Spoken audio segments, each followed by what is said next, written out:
Number 6 here, gold is not divisible.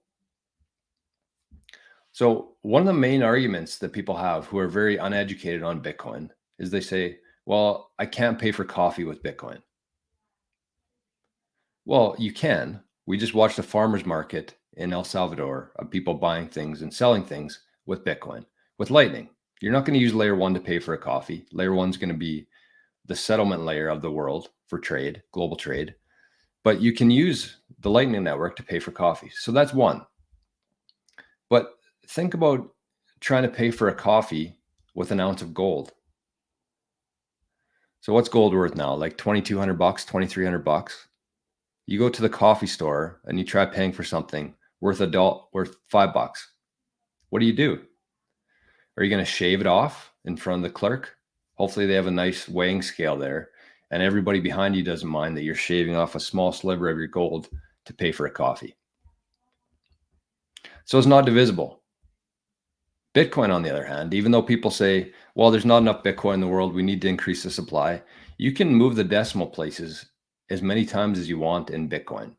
And we're going to see that play out in the next couple decades here. We're going to see it move from Bitcoin to sats, to microsats, to microsats. It's highly divisible. So it doesn't matter that you can keep increasing the amount of it. You're just changing the unit of measure. But the key there is that it's a fixed supply. So even if you move the decimal place by 5, you still have a fixed supply. You're just changing how you value it.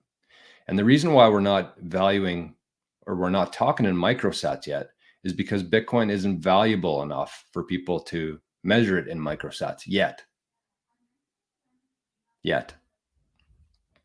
And if you look at the ETFs, they actually say, it says the amount of sats, and then it has a decimal point after that, which to me means that we're already living in a microsat world.